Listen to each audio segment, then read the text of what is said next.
Welcome to What Have You Done with Dan. Well, ladies and gentlemen, it's been a sad few days around here. We have spun a bearing. Rod bearing, main bearing, some bearing, all bearings, not sure. Not sure why or how or anything else. We have been having problems. If you look here, I don't know if I'll focus on this or not, but from the color and whatnot of the oil that is, well, that was royal purple. And royal purple does not usually look metallic gray. That would be a bad sign. In company with the slight ticking developing into a knocking sound, loss of power, and so on and so forth. She did make her home. We were a few miles away from home. Did make it home. Did stall and was restarted twice. But she was clattering pretty good. So now we need to know why and what. Pretty sure, I mean, from the sound, it's a bearing. We had problems right from the beginning. Didn't elaborate on them much. We're trying to convince ourselves they weren't going to be much. But if you notice, that's a new sending unit. The old sending unit is in the garage here somewhere. And we would start the vehicle, and there didn't seem to be any oil pressure for a bit. And then it would start. And I'll come right up and be fine. It would stay up for a couple of minutes, depending. And then it would drop off to about half what it should be. And we went for a few drives, and everything seemed to be okay. And we weren't sure what was going on there. And our advisor pretty much become incommunicado. And yeah, and of course, you know, it could well be my fault. I am quite willing to take the blame here. The blame's not really the issue. It's the why and the what and how to avoid a repeat. So, yeah. So we actually had the timing cover off. You can see the silicone around there now. You know, my beautiful, clean, smooth engine now has silicone gobbed out of it because we pulled the timing cover off and took the oil pump off, checked everything. Everything was fine. Tolerances were all good. Everything was perfect. Now, that didn't make any sense. And the fact that we would get oil pressure and then it would drop off, we wouldn't have, and it just seemed weird. And it seemed like several different things. So we think maybe, by we, I mean pretty much me, that the crank scraper that we put in, the crank scraper was bolted to the block, and then the pickup tube was bolted to one side of the crank scraper, the other side of the crank scraper going against the block. Silicone to seal on both sides, which is actually what's recommended. And the reason for that was, I mean, it's only 14 gauge steel, but still that would drop the pickup tube down the same amount that the oil pan was dropped down by the thickness of the crank scraper, because that's how the crank scraper was held on. Basically, was all the way around the outside of the oil pan. So we figured, okay, that's going to drop it down, you know, 32nd of an inch or something, not that much, whatever 14 gauge is, but still, that will drop the pickup down, so we have no problems with the pickup tube not being low enough in the pan. My thought is it's sucking some air around there. So what we're going to do here now is we're going to jack it up. We're going to drain the oil. We're going to jack it up. Drop the oil pan, which should be a nice messy job. We drop this shield here as well. Pull the pickup tube and crank scraper off, which will probably have to come off with the oil pan and all that kind of hassle. Pinch our fingers and cause some problems. And look it over and see if that's a problem. Find out what bearings are bad. See what we can do about that. So we'll update here as the video goes. All right, pan is off. we have rotated the motor and we have discovered a very, very, very loose connecting rod. That will make a noise, there's no doubt about it. Why is that connecting rod loose? Well, we don't know. One back here is not loose. And if you look closely back there, I'm sure you can see it. Back there. Bolts are through the same amount. So, and we have pieces of metal right here. These are metal flakes, as you can see. So, this will require more investigation, but it seems we have one rod bearing bad. So, we'll pull the crank scraper off now. We seem to have a good seal all the way around there, which is weird. That's what I was hoping to find, is a spot there that it was sucking, but it doesn't seem to be. So, we'll carry on. Well, I don't know how well anybody could see, but it appeared to be sealed all the way around. There's actually a little silicone up in there. Whether you see that or not. It appeared to be sealed all around, but wait till you see this. It gets worse. This engine's gonna have to come apart.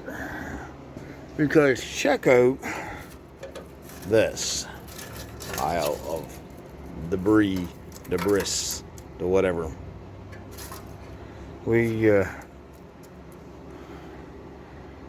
Yeah. She is toasty-oasted. Very much so. Well, that is not a happy sight. Nor is that. Nor is this. Not happy sights at all. Bearing is completely gone. Well, it looks like it might still be some bearing might show you on that. You never know, but it's pointless. Crank is definitely damaged. Yep. So, what we're going to need now, if this engine ever goes back together, is we're going to need the crank ground. We're going to need the connecting rods ground.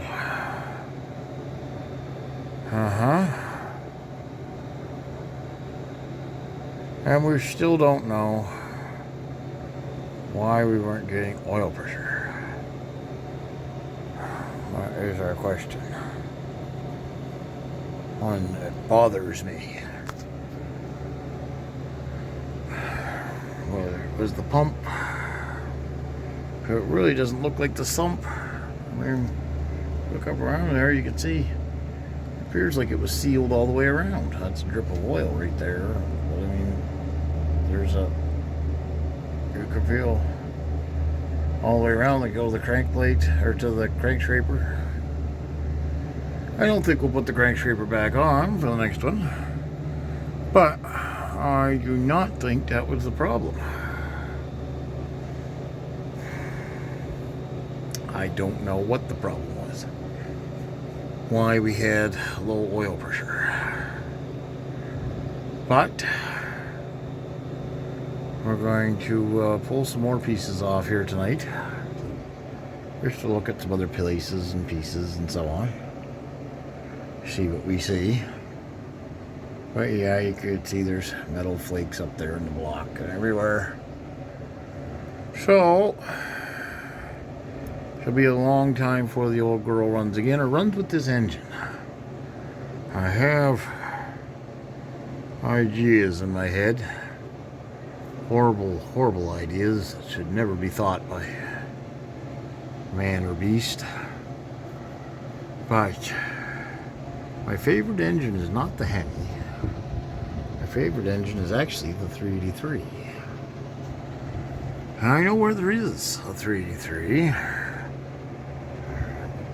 Very good friend and associate of mine who Well, pretty much the best friend I have has one and has offered it to me on occasion for other projects. And while the old girl may need some more frame reinforcement for such things, it's definitely a possibility, once I get my tape measure going here, of putting a 383 with maybe going to automatic into it. 383, throttle body fuel injection, supercharger. It's got possibilities. We'll return after these messages. Well, we pulled the main bearing cap off, and crank scored there too, and so on. And if you look down in here, well, can you see? Oh, I think you probably can. Yeah, you could see metal filings down in there. Metal filings down in. Boy, it is hard to tell whether this camera's focusing or not. Of course, got oil smears on the camera, so that really doesn't help. But yeah, there's metal shavings in the head as well. So now it's a matter of complete disassembly and so on, which is expensive.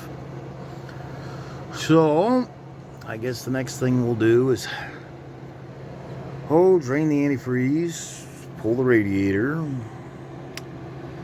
take the exhaust manifold off,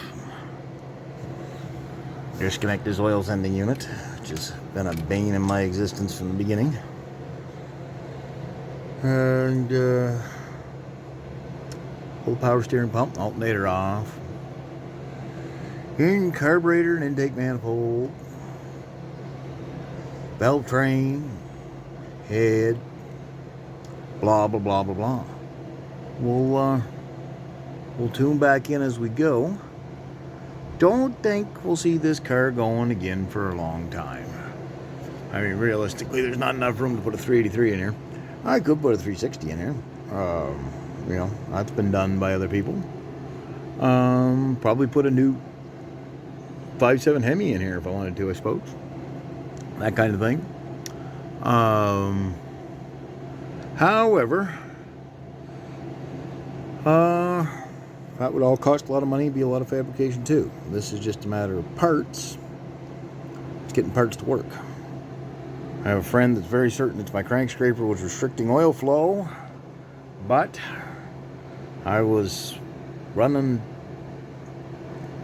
I was overfilling actually. I was running over full by about a half a liter or more because of worries about that. Although, you know, you look at this crank scraper, I really don't think there was a problem with oil flowing back, but maybe there was. We probably won't run it again, and he'll maintain till the day he dies that was the problem all along. But with the other oil pressure sending you, the ones in there now, I always said we had good pressure, but obviously we didn't have good pressure. I think it might be the new pump that I put on. I still have the old pump, which was working fine, but I put a new piece on because new parts, reliability. I'm an idiot. So we're going to take some more stuff apart here, and we'll be back with you in a bit.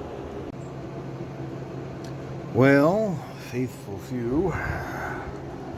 And, I would find someone else to be faithful to, I think. Really? But if you look closely here, you can probably hear my thumbnail. You hear that scratching sound, but you can see the wear in the journals. These ones look to be better, but nah, I can still catch my thumb.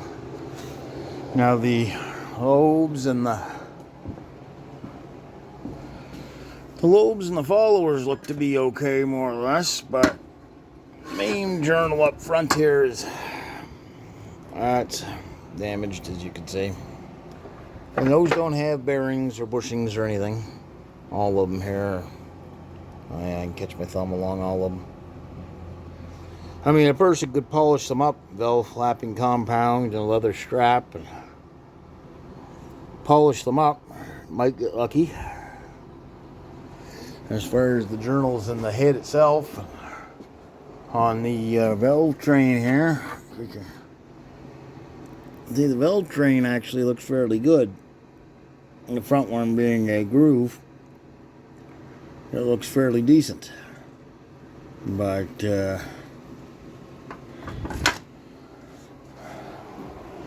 grooves in the head itself, not good. Not good at all. Once again, possible to polish them out, but I don't know. So, that's unfortunate. A complete lack of smoke at any and all time indicates that our valve seals must have worked good, so I'm extremely happy about that.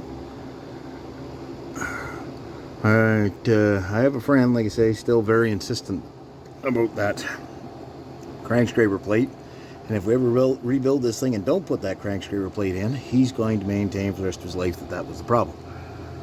And he could be right. What do I know? What do I care? But at this point, we have other issues. So we're going to have to think about it. See what we decide to do. I'm sure there's people out there yelling, put an LS in it, put an LS, do an LS swap, LS swap, LS swap. Well, I'm not doing an LS swap. God. I just go buy myself a Corvette or something and be done with it. No, this is the Dodge. Yes, it's a Mitsubishi, I know that, thank you. But they were in partnership at the time. So, it's, yeah, Dodge has been in partnership with a lot of things over the years. Had bought out various company, AMC and so on and so forth, all amalgamated. So, you know, unless you want to go back to like 1929, you're probably not going to find an original Dodge. So, bite me on that. But, we'll see. I really like to keep Hemi, but if I said a lot of money and time and energy and new stuff, I'm not even very good at this stuff, as you guys can tell. Right, you know, new stuff. Probably not going to be any better at that. So, I'm going to take some more parts off here, but I think we found most of the damage. I'll have to see. Right,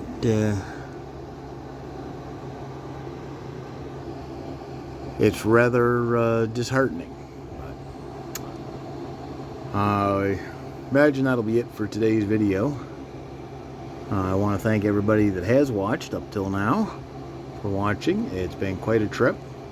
Any advice I would have would be, well, don't make your own parts, because everybody's going to blame those. And you make your own part, guaranteed that's what everybody will blame, whether it has anything to do with it or not.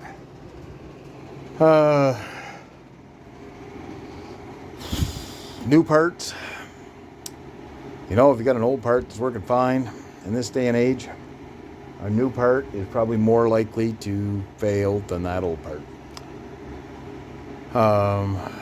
I'm believing that it's that new oil pump. Is my belief, but I could be wrong. And yeah, we do have the other old oil pump up here. We had to put the old water pump back on because the new one they sent us was wrong. And we do have the old oil pump. So maybe that's the issue. Put the old oil pump back on her, she'll work fine. Who knows?